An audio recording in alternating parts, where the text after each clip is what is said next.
Hola, buenos días a todos. Bueno, empezamos con la sesión Data Driven Organizations and Big Data Adoption. Hoy hemos empezado con casos prácticos de empresas nacionales que están aplicando Big Data y ofreciendo sus servicios. Ahora hemos visto el planteamiento, los retos y visiones que hay para que todo este ámbito tecnológico también tenga un impacto positivo en la sociedad y en los ciudadanos. Y ahora queríamos darle una vuelta. Ha salido también en las sesiones iniciales el reto de la adopción de no la tecnología, que parece ser que es lo más fácil, sino de esta cultura de basar decisiones en datos, de convencer a toda la escala jerárquica y realmente apostar demostrando valor con estas tecnologías. Bueno, mi nombre es Marc Turrent y dirijo la iniciativa del Centro de Excelencia Big Data Barcelona. Quería empezar con una previsión. Propuso Gartner a principios de año, diciendo que en 2018 más de la mitad de las grandes organizaciones utilizarían Advanced Analytics para competir, incluso teniendo ya algoritmos propietarios. Pues el objetivo y la misión del Centro de Excelencia de Big Data es hacer que esto no sea cierto, que sean muchas más del doble y que no sean solo grandes organizaciones, sino que sean pequeñas y medianas, y que no sean no solo a nivel global, sino que a escala nacional realmente nos compensamos del valor que pueden aportar estas tecnologías y realmente creamos organizaciones más competitivas e innovadoras. Nosotros lanzamos la iniciativa a principios del año pasado. Y desde entonces, ponía algunos números, pues nos hemos sentado y hemos discutido de necesidades y visiones pues, con más de 100 organizaciones. Las preguntas de, bueno, ¿por dónde empiezo? ¿Cómo se hace? ¿Cómo avanzo? Realmente, ¿cuál es la relación coste-beneficio? Pues salen en todos los debates. Pero bueno, de estas más de 100 organizaciones, pues hemos tenido la suerte de colaborar con un buen número de ellas y hemos desde analizado datos de clientes y usuarios, desde analizar el comportamiento y los patrones de la audiencia en web, analizar patrones del ámbito de la salud, mirar el impacto de la meteorología, estudiar accidentes de tráfico y el tránsito, la interacción en medios de noticias, redes sociales, datos de operadoras de telecomunicaciones, call centers, hemos diseñado plataformas Big Data. Al final, bueno, hemos analizado más de 50 terabytes de datos y hemos ayudado a un buen número de empresas a mejorar, a definir o mejorar su estrategia Big Data. Y lo importante no es tanto el número, sino la diversidad en cuanto a sectores, tamaños y momento de madurez que ya se encontraban. Si nosotros hacemos un salto de un año, en el Congreso del año pasado definíamos lo que para nosotros era una organización orientada por los datos, Data Driven Organization, que es la que es consciente del gran valor que puede aportar el procesar de manera rigurosa. El riguroso lo hemos añadido este año, por lo que hemos visto por ahí. Tanto información interna como externa, ¿vale?, que definen e implementan una estrategia involucrando a los diferentes departamentos y roles, ¿vale?, para una mejora, una optimización de los procesos, mejora de la toma de decisiones y la innovación. Os podéis bajar un pequeño white paper que escribimos en la web del Centro de Excelencia. Y para ver realmente si esto está calando, quería hacer un par de preguntas a la audiencia. De todos vosotros, ¿quién cree que un mejor uso de los datos haría vuestras empresas más competitivas? Levantar la mano. Eso, con tu 100%, 100%. Muy bien.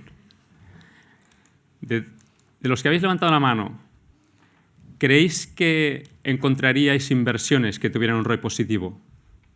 Levantar la mano. Ya alguno menos, ¿eh? Alguno menos. Y de estos,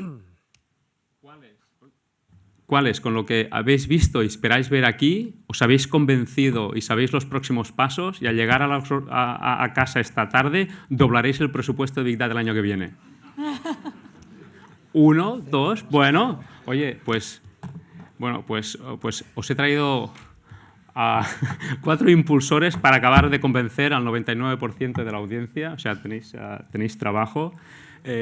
Bromas aparte, tenemos un panel de lujo con Pierpaolo Rossi, director de Inteligencia y Negocio en el Banc de Sabadell, Manuel Bruscas, director de Marketing Analytics, Insights en eDreams Odigeo, a Gina Tos, cofundadora y CEO de Ginap, y a Oriol Vila, cofundador y CEO de Oladuz, que desde sus posiciones están impulsando la cultura de los datos y grandes proyectos empresariales.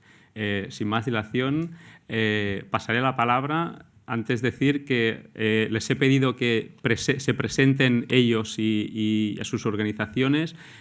Si quieren recalcar algún dato o alguna iniciativa que crean que es de interés, y luego tendremos 35-40 minutos para debatir sobre el uso de los datos en las empresas. Empezaré yo moderando la sesión, pero os podéis ir animando, levantar la mano y os haremos llegar un micrófono, ¿de acuerdo? Doncs, Pierre, si vols començar. Bueno, me pongo aquí, pero estamos cerca. ¿Le doy yo? Vale. Bueno, yo llevo Americana, entre otras cosas, porque represento a un banco. Entonces, pues, como sabéis, los bancos, la fiabilidad, la confianza y la solvencia, pues, bueno, son valores que hay que no solo tenerlos, sino demostrarlos, ¿no?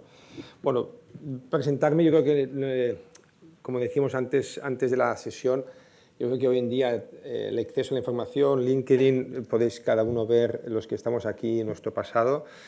Yo únicamente lo que quería en estos 3 slides de aquí es explicaros cómo el Banc de Sabadell, que es el cuarto banco en activos en España, pues interpretamos un poco el desafío que nos ha lanzado la organización. Y para ello lo que quería era comentaros por qué en el Banc de Sabadell hemos adoptado y estamos utilizando el tema de los datos y la analítica avanzada, básicamente con 2 drivers muy importantes, uno interno y uno externo. Entonces, el interno, básicamente, esto es lo que se llama una pirámide de clientes. En el 2012 nosotros básicamente teníamos algunos clientes con mucho dinero, teníamos bastantes clientes en lo que llamamos el segmento affluent, de banca personal, rentas medias altas, y teníamos pocos clientes de rentas bajas. Y en 4 años, como mucho, hemos multiplicado y hemos cambiado la forma de esta pirámide. Como veis, este pentágono se ha vuelto más una pirámide, donde hemos multiplicado, digamos, por 1,6 los clientes, digamos, de rentas más altas, 2,5 los clientes de renta media, pero sobre todo hemos multiplicado casi por 4 lo que llamamos banca retail. Pues esto, como os podéis imaginar, es una oportunidad, pero también es un desafío. Es un desafío porque un banco como el Banc de Sabadell, que estaba especializado en empresas y en rentas altas, cuando pones el efecto volumen, todos los procesos comerciales y los procesos de tomas de decisiones cambian muchísimo. Un cliente en la parte de arriba, un gestor de una oficina lo conoce bastante bien, pero cuando su cartera de gestión de repente tiene 400, 500 clientes, el conocimiento de ese cliente pues baja de manera, digamos, muy acusada. Por lo tanto, el conocimiento que se puede dar desde un servicio de inteligencia centralizado a partir de los datos pues es muy útil para conseguir los resultados. Y otro cambio de paradigma que creo que también puede ser interesante para entender nuestro proceso de esta adopción de la analítica avanzada es un cambio en el entorno, ¿no? En el 2012 prácticamente los bancos y los clientes era una estrategia totalmente push, unidireccional. A partir de 2014 yo creo que el concepto de omnicanalidad y poner el cliente en el centro es lo que más se ha trabajado y más se está hablando, aunque nosotros, de cara a lo que es nuestro plan director de aquí los próximos 3 años, preferimos poner el banco en el centro porque creemos que poner el cliente en el centro es muy pretencioso, porque es el cliente al final el que decide qué quiere hacer contigo, cuándo interactuar, en qué canales en qué momento. Entonces preferimos poner el banco en el centro y que sea el cliente, al final, el que elija el cuándo, el cómo, el dónde, etcétera, etcétera. Y por último, explicaros 4 líneas de trabajo que nosotros, 5 líneas de trabajo que nosotros mantenemos en el banco a partir de los datos del cliente, a partir del Customer Journey del cliente. Si empezamos desde abajo arriba, pues básicamente lo que hacemos es utilizar los propios datos del cliente para crear servicios de valor añadido que le ofrecemos al cliente, cómo puede a través de sus propios datos mejorar su experiencia, su calidad de vida. A partir de aquí, muy importante, hacer, digamos, cuadros de mando de clientes para contestar preguntas de negocio sencillas y que los decisores de negocio, los que tienen que tomar decisiones, lo pueden hacer de manera rápida y autónoma. El tercer nivel es, muchas preguntas de negocio necesitan saber por qué pasan las cosas. No qué pasa, cuándo pasa, sino por qué. Ahí nosotros aportamos un valor haciendo análisis especializados a partir de los datos para explicar a las diferentes unidades de producto y segmento, pues por qué pasan las cosas, ¿no? Y por último, lógicamente, a través de los modelos analíticos, poder adaptar a partir de las necesidades, de los momentos vitales y de los customer journey de los clientes, pues poder adaptar nuestra oferta de productos y servicios a sus necesidades. Entonces yo creo que con esto y con lo que salga en el debate, pues ya tenemos un pequeño vistazo de lo que es el Banc de Sabadell. Ahora viene Manuel. Muchas gracias, Manel.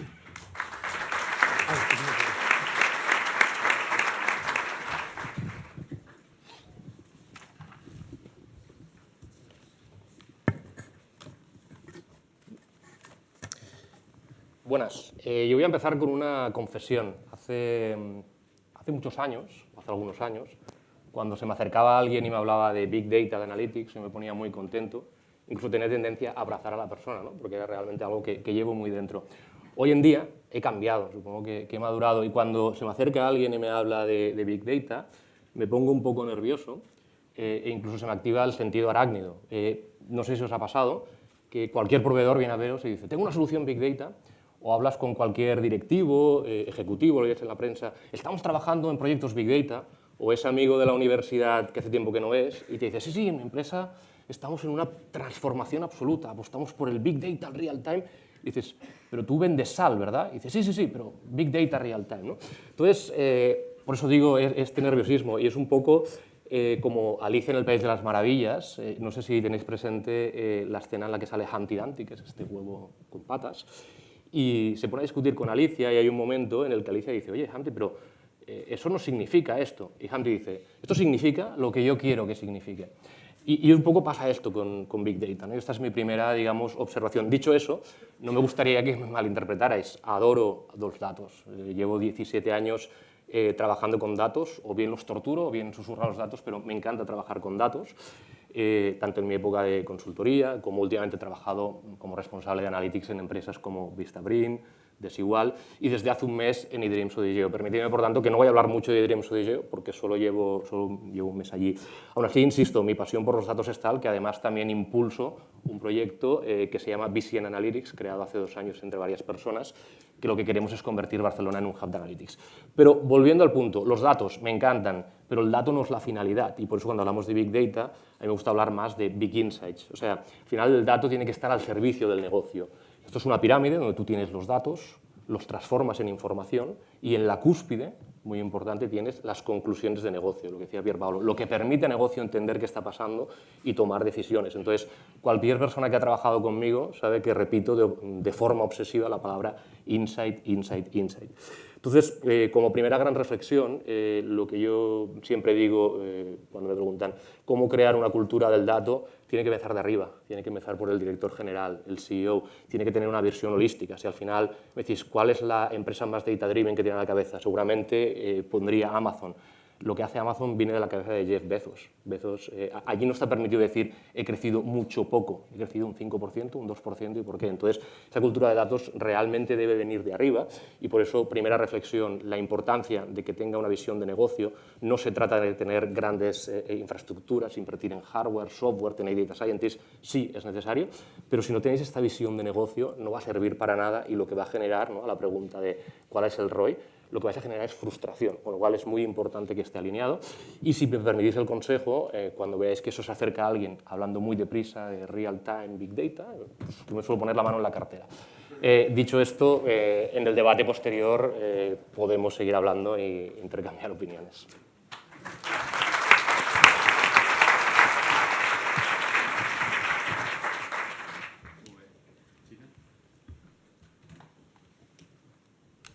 Hola, yo lo haré desde aquí, porque me da un poco de vértigo. Me llamo Gina Tost y soy la directora general y cofundadora de una empresa que se llama Ginap, que lo que hacemos es promoción de aplicaciones. Hace 3 años y medio que fundamos. Nosotros nos dimos cuenta que había un problema en el sector de las apps, que es que cada día se suben a las Store 2.500 aplicaciones, lo que a los desarrolladores o a los propietarios de las apps o incluso a la gente que tiene una gran compañía donde la app es un canal de venta, pues ese es un problema, porque no consiguen tener visibilidad. O sea, las App Stores funcionaban muy bien cuando había 100.000 apps, ¿no? Porque la página principal y con los tops más o menos, o cuando buscabas una palabra clave, más o menos llegabas a lo que querías. Ahora mismo esto no pasa. Luego, si no tienes visibilidad, no consigues instalaciones, por lo que no obtienes al final usuarios de calidad. Y nosotros lo que hicimos es crear una plataforma. Por el otro lado, lo que vimos es que había gente que tenía tráfico móvil. Ahora mismo cualquier persona es propietaria de tráfico móvil, es decir, yo tengo un blog, yo tengo un WhatsApp, yo tengo lo que sea, ¿no? Una app, y al final la gente visita mi contenido a través del móvil. Pues la gente que tiene, que es propietaria de tráfico móvil, habitualmente el problema que tiene es que no lo monetiza. Entonces, para monetizarlo necesitaban campañas. Y el problema de las campañas es que no había suficiente volumen, que los precios, cada persona para la misma campaña te ofrece, o cada empresa, un precio diferente, y que luego no había herramientas para poder monetizar ese tráfico. Así que nosotros creamos esta plataforma que lo que hace es coger todas las campañas del mercado CPI, que significa coste por instalación, o CPA, coste por acción. La acción puede ser un registro, llegar al nivel 6, hacer una compra dentro de la app, para iOS y para Android, para todo el mundo y para al final para todo lo que haga falta. Somos una startup. Y al final el anunciante es el que decide cuánto va a pagar, ¿no? Yo voy a pagar 1 euro por cada descarga que tú me consigas. Me da igual la cantidad de veces que se muestre un banner, ¿no? O que la gente haga clic en un enlace. Yo lo que quiero es que la gente descargue la app y la abra. Y si quiere 1.000 usuarios, paga 1.000 usuarios. Si quiere 1 millón, paga 1 millón. En todo el mundo, todos los sistemas operativos. Y al final, nosotros convertimos una empresa de marketing en una empresa tecnológica, porque todo esto, las 30.000 campañas que movemos a diario, lo hacemos con máquinas, de manera inteligente. Este es un mercado de gente que hacía digital marketing, que es yo me conecto en un panel, ¿no? Y relleno un Excel. Esto no es tecnológico, no es programático, no se parece a nosotros. Aplicamos inteligencia al sistema y promocionamos aplicaciones con máquinas. ¿Qué nos ha pasado? Que nos hemos convertido en la policía del tráfico móvil. Sabemos qué pasa en todas partes, porque como estamos en medio de la cadena de los anunciantes y tal, como todo pasa por nosotros, sabemos un montón de qué está pasando, quién se porta mal, quién se porta bien, quién hace trampas. Además, ofrecemos mucha transparencia. Esto nos ha dado que tenemos muchos amigos, pero también muchos enemigos, porque cuando eres transparente dices las verdades a la cara y no a todo el mundo le gusta. Y lo último es que nosotros intentamos optimizar el tráfico a lo que llamamos a través del Big Data. No te cojas la cartera, porque el problema que tenemos ahora es que somos una pequeña startup, pero estamos creciendo mucho, y lo mismo que ahora hacemos en un día, antes lo hacíamos en 6 meses. Por lo que todos los datos que íbamos recogiendo, de quién hacía trampas, cómo se promocionaban, ¿no? Cómo a mí esta información me sirve para que los algoritmos vayan mejorando la manera que tienen de utilizar, ¿no? y de promocionar las aplicaciones. Pues todo esto se ha multiplicado por 1000. Antes lo hablábamos, y a partir de qué bit, ¿no?, se considera Big Data, ¿no? A partir de qué celda de Excel dije, vale, a partir de hoy hago Big Data. Bueno, pues espero que esta mesa redonda nos ayude con nuestras dudas.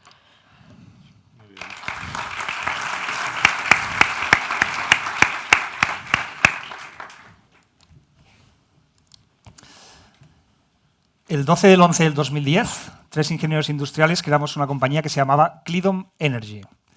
nombre del que estoy especialmente orgulloso porque me lo inventé yo. CLIDOM, cliente DOM doméstico, y vamos a vender electricidad al mercado doméstico y, ostras, el nombre me parecía muy afortunado. 6 meses después y con 100 clientes y después de unas aproximadamente 50 llamadas donde teníamos que repetir el nombre como mínimo 3 veces y acabar deletreándolo, una de las primeras decisiones que tomamos fue cambiar el nombre. Hicimos un proceso de búsqueda y de allí nació Hola Luz. Seguramente fue la primera decisión que tomamos con datos, desde luego no fue la última.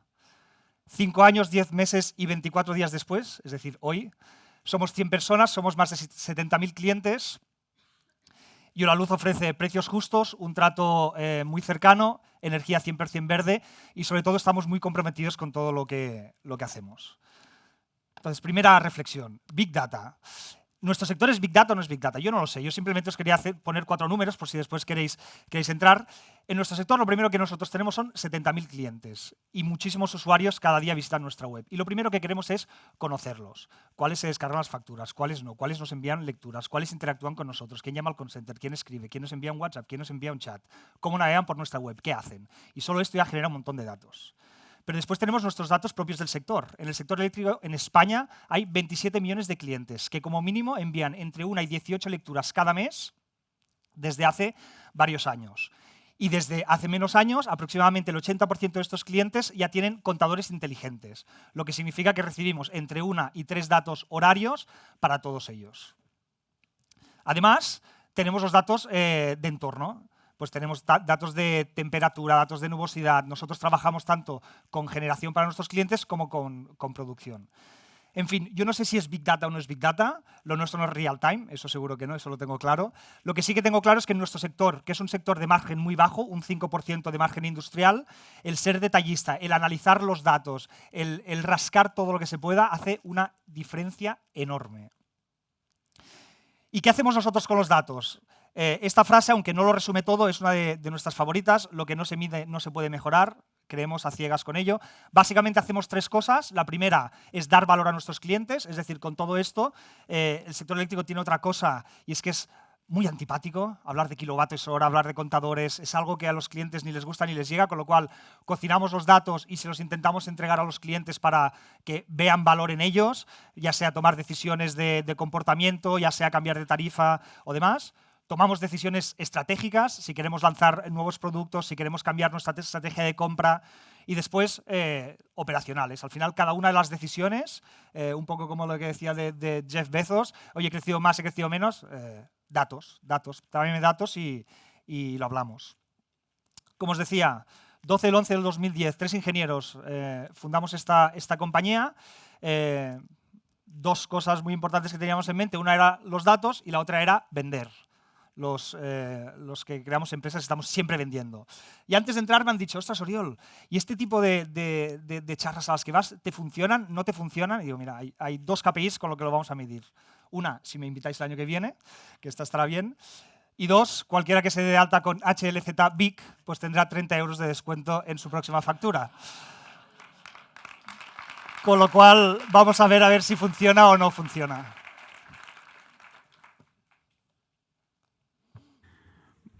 ¿Estáis atentos o estáis mandando...? Es un minuto para que... Pues que yo soy cliente y, hostia, sí que... Bueno, luego.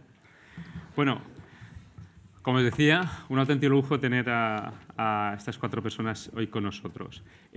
Yo he preparado un pequeño camino desde los inicios en las organizaciones data-driven hasta poder compartir o comprar datos. En el momento que lo consideréis, podéis alzar la mano y hacer una pregunta a cualquiera de los 4. Pero tenéis que ser insistentes y levantarla bien, pues si no, no os veré. Yo, para empezar, cojo el guante que no la cartera, de Manel. Decías, esto tiene que venir del de arriba, ¿vale? La organización más data-driven, pues Amazon. De acuerdo, podemos estar de acuerdo. Uriol lo tenía muy claro también, Gina posiblemente también. Aquí tenemos representados 2 directores generales. y 2 responsables de iniciativas analíticas. Entonces, pongámonos en el caso de muchas de las empresas que ya tienen sistemas de BI, que explotan de manera, digamos, limitada sus datos, tienen indicadores de facturación, de operaciones, bueno, y tienen gente que creen en esta cultura de los datos y creen que se pueden hacer más cosas y aportar más valor con ellos. ¿Cómo se empieza si no eres CEO? Al final, insisto en lo que decía antes, tiene que liderarlo el negocio, ¿no? Entonces, tiene que haber un foro, tiene que haber un espacio en el que la organización se ponga de acuerdo de cuáles son las preguntas de negocio más importantes, porque al final el camino de los datos puede ser muy arduo y si no hay resultados la gente se frustra, con lo cual, si no eres CEO pero estás en un área de negocio, es muy importante definir qué es lo más importante, ¿no? Y definir muy bien la pregunta, y me explico. A veces el clásico ejemplo es las ventas caen, que es un dato, ¿no? Pero al final puedes ir más allá y decir las ventas caen porque estoy perdiendo clientes, porque los clientes actuales cada vez gastan menos conmigo, porque no estoy captando nuevos clientes. Entonces, poner de acuerdo a la organización en cuáles son esas preguntas más importantes es lo que permite después decir, oye, ahora voy a asegurarme, voy a hacer análisis para responder a esas preguntas. Es decir, no hago análisis por ellos mismos, aunque son hermosos y a mí me encanta hacer análisis que me parecen interesantes, sino son análisis que son interesantes para el negocio y permiten tomar decisiones. Y un ejemplo clásico, y hoy en día se habla mucho, es priorizar aquellos análisis que te permiten entender mejor cuál es la situación de tu cliente, cómo mejorar la experiencia del cliente, ¿no? Entonces, como macroárea, yo siempre recomiendo buscar algo que sea fácilmente inteligible y esa parte suele ser un buen punto de partida. Insisto, empezando desde negocio, porque si empiezas desde una óptica puramente, y lo pongo entre comillas, tecnológica, creo que haces un flaco favor. Lo que comentaba Oriol, ¿no? De las preguntas de entender mejor el comportamiento de mi cliente, creo que es un muy buen punto de arranque para definir un plan de acción. Yo, si quieres, daré un punto de contraparte con Manuel. En el Banc de Sabadell, el camino fue un poco diferente. Ya existía un equipo de inteligencia. Digamos, yo lo adopté o me adoptaron a mí hace 2 años. Pero en cambio, lo que es el invertir en poner en marcha la plataforma tecnológica, la plataforma de Big Data, perdón, fue una iniciativa de tecnología. Primero fue, digamos, la operaban ellos con, digamos, sin una hoja de ruta, digamos, que tuviese impacto en el negocio, muy de aprender, de learning by doing y ir probando.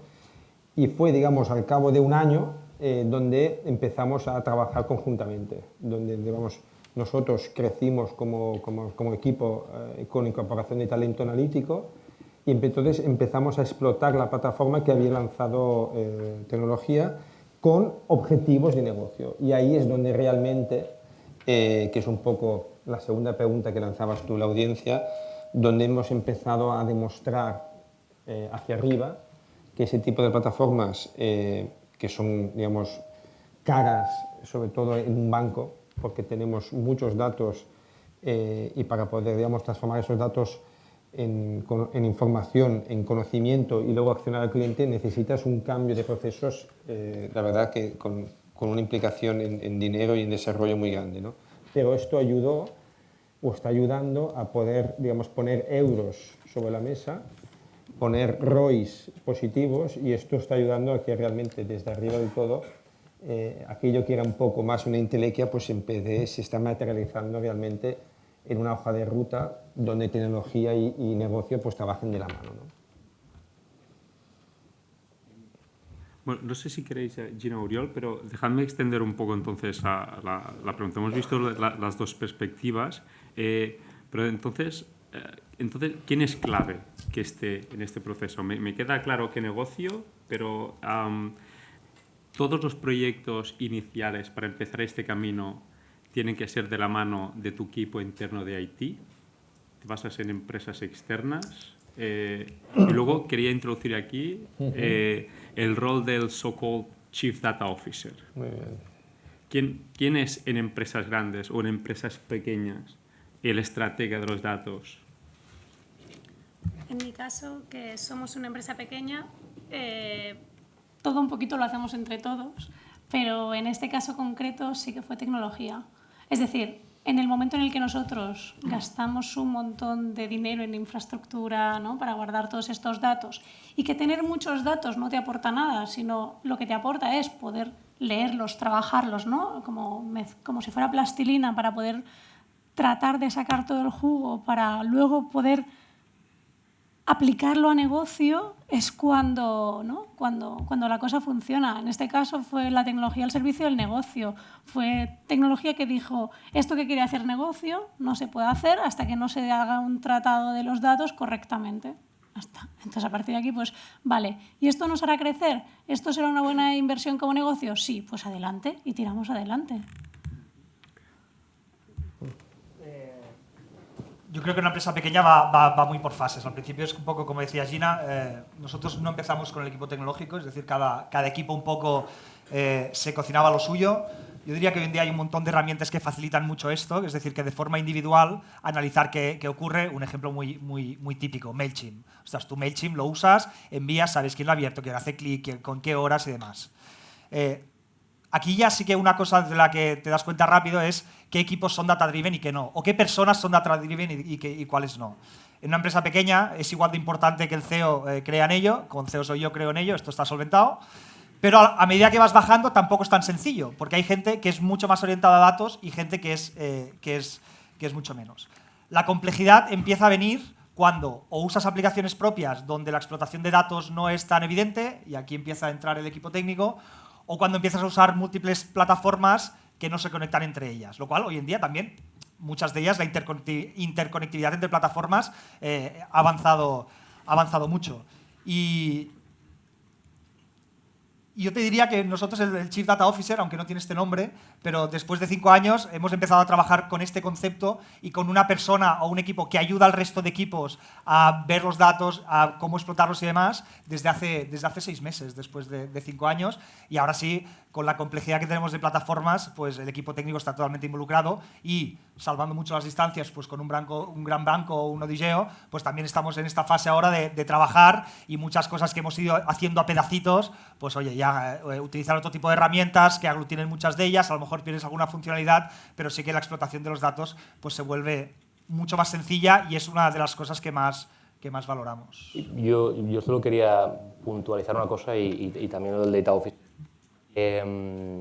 Estamos separando en esta conversación un poco tecnología y negocio y deben ir de la mano. O sea, insisto en, cuando yo hablaba de CEO es porque el CEO es la persona que seguro garantiza una visión holística, con lo cual no me gustaría que pensarais que el punto de vista es solo negocio, al contrario, creo que tecnología es muy importante.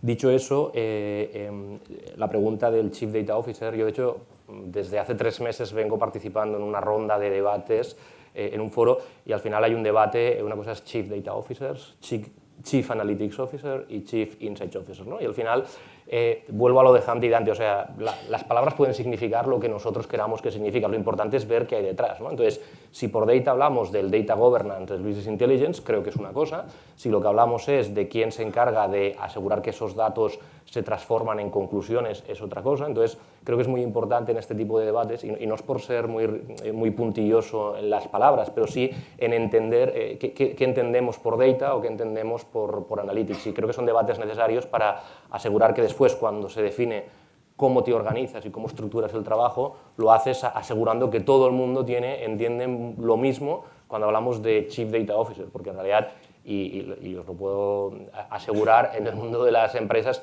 cada empresa lo ve de una forma distinta, con lo cual... Yo solo quiero añadir un tema a lo que comentabas tú. Para mí, la figura del Chief Data Officer seguro que es importante, pero yo creo que es más importante de cara a conseguir esa transversalidad de las empresas grandes o esa involucración de las pequeñas. Para mí es un tema más de cultura, ¿vale? Por ejemplo, nosotros en el banco, uno de los drivers más importantes que está dinamizando el cambio es lo que es la transformación digital. En algunos sectores esto ya ha llegado, en la banca yo creo que es uno de los sectores donde esto ha llegado más tarde. Pues nosotros lo que sí ha bajado desde, digamos, presidencia y consejero delegado es esa necesidad de no perder, digamos, la ventaja competitiva de lo que es la transformación digital en el mundo financiero, también dinamizada por las fintech y si queréis ya hablaremos de lo que son los nuevos incumbentes, como puede ser un Google, un Amazon, que también están entrando en el mundo, en nuestro mundo, ¿no? Pero gracias a esa transformación digital, que es un concepto más amplio, ahí, digamos, nosotros nos estamos apalancando porque el mundo digital va de la mano de lo que son los datos. Sin los datos, entonces ahí es donde lo que dice Manuel, nosotros desde cada uno desde su área puede aportar ese valor de cómo nosotros somos una palanca importante del cambio, porque como decías, Gina, conociendo a los clientes es la mejor manera luego de hacer digamos, una oferta mucho más personalizada y por tanto diferenciarte de tus competidores, ¿no? Damos la palabra al público. ¿Sí?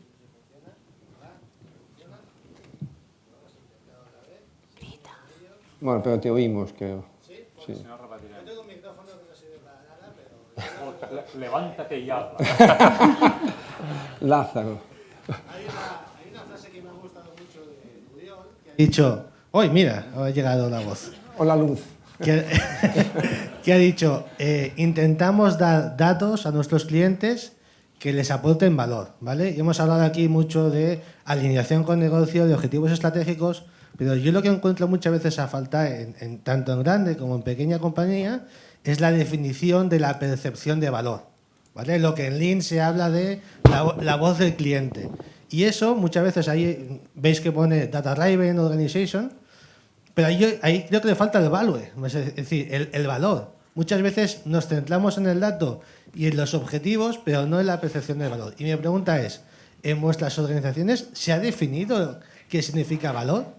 No objetivos estratégicos, sino qué significa valor para vuestros clientes, para vuestros proveedores, para vuestro equipo, porque creo que al final estamos, como decían en las anteriores ponencias, estamos cogiendo datos sin saber para qué los queremos, ¿no? Entonces, me gustaría, en el caso de Uriol, supongo que lo tiene muy claro porque es una frase que ha dicho él, ¿vale? Y en el caso de Manuel y de Pier Paolo y de Gina, pues me gustaría saber si tenéis esta definición de valor. En mi caso, por ejemplo, los datos no los ven los clientes. Yo no les enseño más que nada porque mi cliente básicamente es un B2B y lo que quiere al final es que lo que coge de mi plataforma funcione. Me he dado cuenta en estos 3 años y medio que cuanta más información le doy a mi cliente, como más transparente soy, más problemas me genero. No en el sentido de que no les gusta lo que les muestro, sino que no le interesa. Lo que le interesa es hacer dinero. Y ya está. Trabajo mucho con Israel. Podría tener bastante. Pero lo que quieren es hacer... Lo estáis pillando, muy bien. Lo que les interesa al final es que yo llegue a hacer dinero. Y al final estos datos los utilizo básicamente para mejorar mis algoritmos. Es decir, es esa capa transparente en una empresa de tecnología que cuando funciona todo va perfecto, cuando no funciona es cuando notas que hay tecnología. Yo no podía estar más de acuerdo en lo que has dicho y de hecho hace poco leía un estudio que hablaba a la gente, a nosotros, los consumidores, nos gusta la publicidad personalizada y la respuesta mayoritariamente es sí. Ahora bien, a la pregunta de ¿y la realidad de publicidad personalizada que tienes ahora es relevante para ti? Y era claramente no. Es decir, que el concepto está ahí, la realidad está muy lejos. Dicho eso, en cualquier organización, y aquí no voy a hablar tanto de eDreams o de Geo porque es poco tiempo, pero esta reflexión la hago en todos los lugares que trabajo, la única manera de asegurar que estás dando valor es midiéndolo. Por ejemplo, yo soy un firme creyente del NPS, del Net Promoter Score, que lo que mide es la satisfacción de tu consumidor. Y a largo plazo, muchas empresas han demostrado que el NPS predice tus resultados financieros. Lo que quiero decir es que tienes que acompañar estas acciones, digamos, de uso del dato para teóricamente ofrecer un mejor servicio con KPIs de negocio que realmente no solo las ventas o no solo la rentabilidad, sino la satisfacción de tus consumidores, para asegurar, como tú me dices, que es relevante, porque no hay nada peor que dedicar muchos recursos a analizar datos para hacer algo que desde una perspectiva de la persona para la que lo haces, que es el consumidor, no tiene ningún valor e incluso crea sensación de invasión, ¿no? Ya habéis hablado anterior de la privacidad. ¿Por qué tengo que renunciar a mi privacidad, ¿no? Y el caso que a mí me gusta mucho es el de Starbucks, más en Estados Unidos que en Europa, donde en realidad ellos lo que te dan es todos los incentivos para que tú te identifiques, porque te dan una mejor experiencia. Tal como entras en Starbucks, si estás en el programa de Loyalty, dice, esta persona ya, el siguiente café es gratis, con lo cual te aparece en la pantalla. Es Es decir, entiendes que hay un quid pro quo, que tú estás renunciando a parte de tu privacidad para tener una mejor experiencia. Si no, y aquí hablo consumidor, ¿para qué voy a compartir mi privacidad para no tener ningún beneficio y solo las dudas? Con lo cual, 100% de acuerdo, y solo te puedo decir que es algo que las empresas tienen que desarrollar, y algunas lo tienen mejor, otras peor, pero definitivamente debe estar en la ecuación. Yo solo para... nosotros tenemos dos medidas de valor. Una es una interna, que es el Customer Lifetime Value, que seguramente alguien conoce, es un indicador que mide el valor del cliente proyectando los cash flow futuros de ese cliente. Y lo que hemos podido demostrar, que es lo que decía Manuel, es en qué medida el Net Promoter Score, el NPS, es un indicador de que ese valor es más alto o más bajo. Nosotros hemos podido demostrar que los clientes más contentos, más satisfechos, son al final los más leales y por tanto son o bien los que duran más tiempo contigo o contratan más productos. Por tanto, digamos, el interés es mutuo de aportar valor para que ese valor luego digamos, redunde en una mayor vinculación y por tanto mayores ingresos para la empresa. Muy bien. Dejadme tomar otra perspectiva. Entonces, no, ahora sí, de acuerdo. Está diciendo, tomamos otra perspectiva. Estamos viendo el valor, cómo lanzarlos, cómo darles soporte. Difícilmente, por lo que movemos, por lo que os conozco, todas las capacidades y conocimiento está dentro de las organizaciones cuando se quiere tirar adelante una estrategia o unos proyectos y productos basados en data. Cuando lanzáis proyectos, ¿qué es lo que estáis buscando? Yo os hago dos preguntas en una. ¿Cuáles son las capacidades que siempre queréis tener dentro de casa o que queréis adaptar más temprano y qué es lo que podéis subcontratar? Y segundo, si el mercado local os está dando respuesta a vuestras necesidades.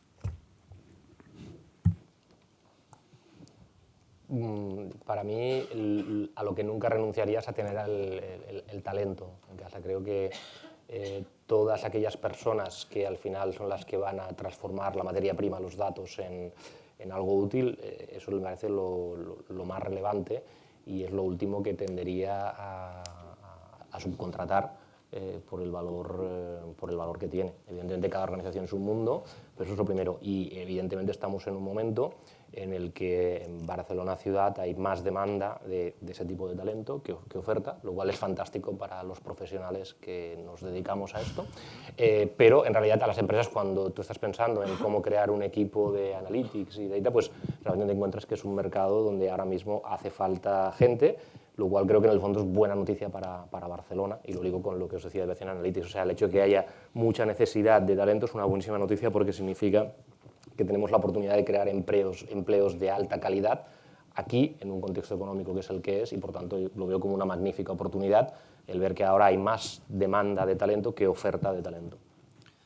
Yo estoy totalmente de acuerdo en el tema de tenerlo dentro de casa. De hecho, ostras, pocas cosas tienen más valor que estos datos de los clientes y además es que no me imagino que una empresa de fuera te pueda aportar este valor. Al final el conocimiento del negocio con la tecnología es lo que se junta. Ahora bien, y más una compañía joven como nosotros, al principio pones sobre la mesa Chief Data Analysis, Chief Data no sé qué, Chief Data no sé cuántos. Bueno, el desconocimiento del mundo para poner un poco de orden está ahí, con lo cual nosotros cierto acompañamiento al principio, tú lo tendrás muy por la mano, seguro, pero sí contigo, que al final... que este acompañamiento antes y sobre todo antes de contratar, porque si no después te das cuenta que contratas a alguien que no sabe una tecnología que vas a decir utilizar. Ostras, pues a nosotros esta reflexión previa sí que nos está yendo muy bien antes de contratar. Y después, ¿el mercado local da respuestas? Ostras, yo creo que bueno, es un hándicap y es así. Es decir, encontrar profesionales que sepan de datos no es sencillo y lo que hay que plantear es un reto chulo. Un reto chulo, una compañía moderna y chula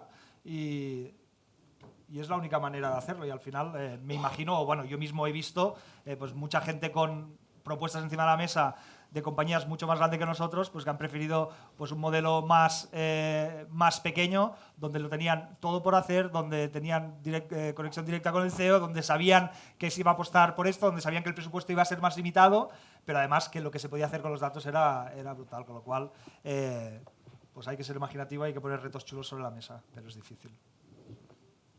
Bueno, yo es que estoy alineada con ellos. Yo solo quería añadir un tema que creo que puede ser interesante. Nosotros, lógicamente, intentamos con los compañeros internalizar el talento analítico por un tema también de confidencialidad, pero también es verdad que tenemos muchos proyectos en cartera y nuestro ritmo de contratación de talento por la escasez de la oferta hace que tengamos que apalancarnos también en consultoras externas para temas, digamos, más concretos y más temporales.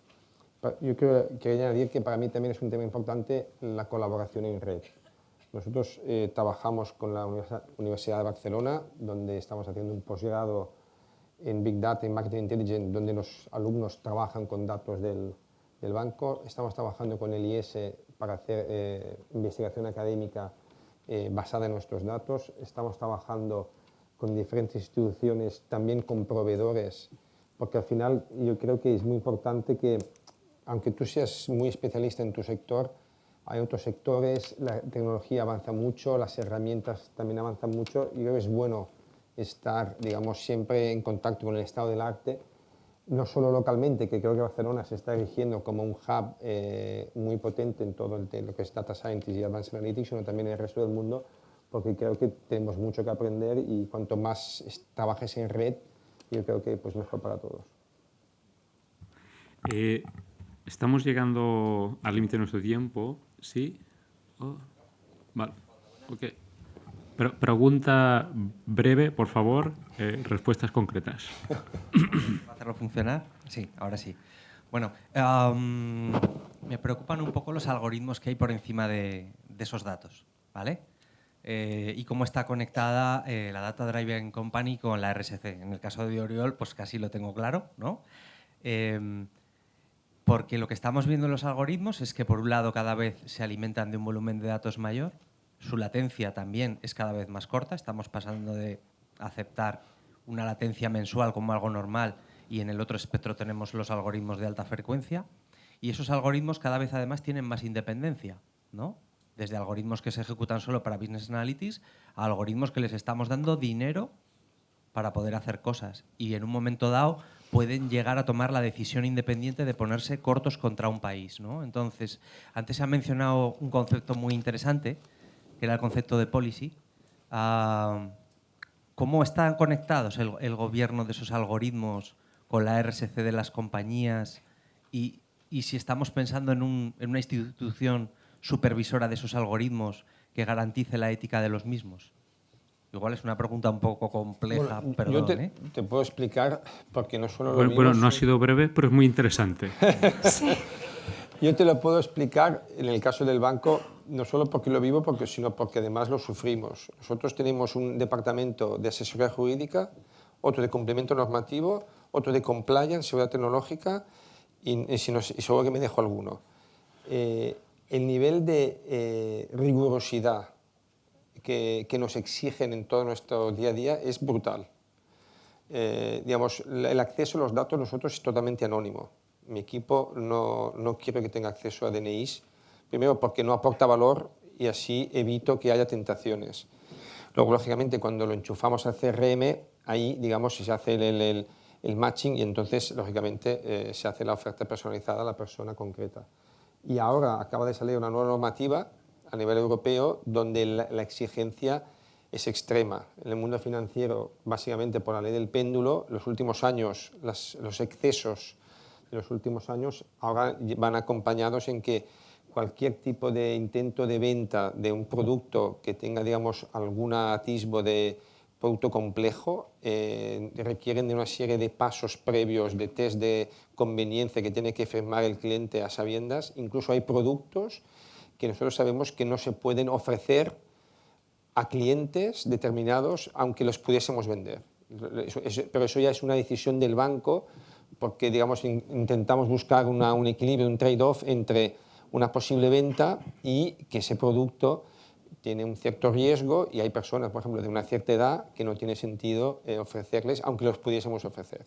Entonces, desde nuestro lado, digamos, hay mecanismos internos amparados por regulación europea que cada vez son más exigentes y muchas veces nos limitan o nos ponen un corsé en nuestro día a día. Yo puedo decir una cosa muy rápida. Es más filosófica que otra cosa, pero yo creo que aparte de los automatismos que eviten, más que tentaciones, en mi caso errores, yo creo que la RSC viene de arriba, igual que los datos. Es decir, una organización será lo que sean sus dirigentes. Con lo cual, en nuestro caso, pues también tenemos medidas técnicas para evitar errores y, por supuesto, para evitar cualquier tipo de incidencia técnica, pero en la medida que tú busques gente y construyas equipo que se crea realmente lo que hace, los problemas que vas a tener en ese sentido para mí van a ser mucho menores, aunque le tienes que poner la misma atención, pero... ¿Yo puedo pedir el comodín de la llamada? O... No, abundando en lo que dicen los compañeros, varias cosas. La regulación, y sobre todo a nivel europeo, yo creo que es un marco de referencia que ninguna empresa se va a poder saltar, y por tanto ya marca mucho el camino. Pero, por ejemplo, creo que al final el consumidor va a tener el poder. Entonces, vamos a Estados Unidos otra vez. Hubo mucha polémica cuando vosotros tenéis conectado el teléfono y para acceder a la Wi-Fi, supongo que lo sabéis, al mismo tiempo estáis enviando una señal que os identifica y por tanto cualquier tienda por la calle que tiene Wi-Fi sabe que, aunque sea de forma anónima, hay una Wi-Fi conectada. Bueno, todo eso tuvo mucha repercusión en los medios y se empezó a hablar de que desde una perspectiva de consumidor yo quiero saber cuándo se están utilizando mis datos, ¿no? Entonces, creo que esa, al final va a ser una combinación de la legislación, por supuesto, pero también las empresas, solo por necesidad de sobrevivir a lo que los consumidores exigimos, yo me considero también consumidor, van a tener que avanzar. Y al final, como comentaba Oriol, la RSC viene de arriba, pero soy de los que piensa que las empresas que no incorporen RSC en su estrategia acabarán o muriendo o teniendo una cuota de mercado cada vez menor porque lo estamos demandando ya a día de hoy los consumidores. Con lo cual, ¿es perfecto el paradigma actual? No. Creo que hay muchas situaciones donde seguramente estaremos de acuerdo que hay cosas a mejorar, pero precisamente también porque es un campo súper nuevo, muy fragmentado y por tanto habrá que trabajar. Entonces, ese es un poco el punto de vista. Vamos, el resumen es que en esta mesa todo el mundo se porta muy bien. Menos tú, ¿no? Nos has dicho antes que... No, yo me porto muy bien. Yo lo que pasa es que soy muy transparente y muy sincera. Eso a veces, pues, jode un poco. Pero, no, es verdad. Pero básicamente, es lo que decía Uriol, estos datos estarán tan bien tratados o tan maltratados como los directores decidan. Evidentemente, yo, en mi caso, tengo un montón de identificadores de teléfonos de gente que alguna vez se ha descargado una aplicación a través de mi plataforma. Punto. Son millones y millones y millones de identificadores. Pero tú te cambias mañana el teléfono y a mí que me den. O sea, yo ya no sé quién eres y si tú te compras otro teléfono y te descargas esa app, yo ya no lo sé. Ya está. Solucionado. ¿Qué creías? ¿Que vamos a traer aquí a la gente chunga? Okay. Falta alguien de Wikileaks, ¿no? Aquí también para dar la perspectiva más del uso de los datos por los gobiernos. Pero... yo quería hacer una última pregunta para conectar también vuestras organizaciones con el resto de la economía de los datos. Pero muy concretamente, porque nos vamos de tiempo y viene ahora el keynote muy interesante. ¿Hay datos que os gustaría tener que no podéis acceder? Empresas externas y al revés. ¿Se os aproximan para pediros datos y los dais o no los dais? ¿Cuáles son las reflexiones, modelos, retos? Pero concreto. Dos cosas, las dos cosas. Una es, yo no soy un SaaS y siempre he dicho que nunca sería un SaaS y de repente me ha venido un anunciante que quiere saber cómo se está promocionando su campaña en todo el mundo, con todos los tal. Como yo estoy conectada como todo el mundo, sé exactamente cómo se está promocionando su campaña. Eso lo voy a hacer SaaS. Ya está. Acabo de hundirme a mí misma diciendo, o sea, dándome como la vuelta. Y por el otro lado, hay empresas que tienen datos que ellos no saben que tienen esos datos y que puede que a mí o a otros les interese. Y entonces, esta mañana tenía una reunión de, por ejemplo, a mí me interesaban un tipo de datos de geolocalización específica que no puedo tener, que puedo conseguir a través de otra empresa, y a ver si podíamos comprar esos datos. ¿Están los precios claros? No. No. O sea, a mí me dices, ¿y esto qué cuesta? Pues depende de lo que me retorne. En mi caso, el dato ese de la geolocalización es muy pequeño, pero si yo de repente tengo, es mentira, pero que cada teléfono, cada identificador de teléfono tiene una edad, un género, una clase social, un lo que sea, tal, y lo puedo meter en ese identificador de teléfono, soy Facebook. O sea, paso de ser un... No, es verdad, porque el único que puede targetizar una campaña de marketing por edad, género y tal, de una manera muy concreta y muy bien hecha, es Facebook. Y Bueno, no solo Facebook. bueno, sí, pero ya me entendéis. Bueno, pero ya me... Cada vez menos Facebook, pero no, estoy de acuerdo. Yo solamente quiero añadir que nosotros en general en el banco, una de las cosas que nos pasa es que tenemos muchos más datos de lo que buenamente podemos modelizar. De hecho, una de las cosas que estamos haciendo es intentando, digamos, crear un data lake para integrar todo el ecosistema de datos ya llevamos 2 años y nos queda poco.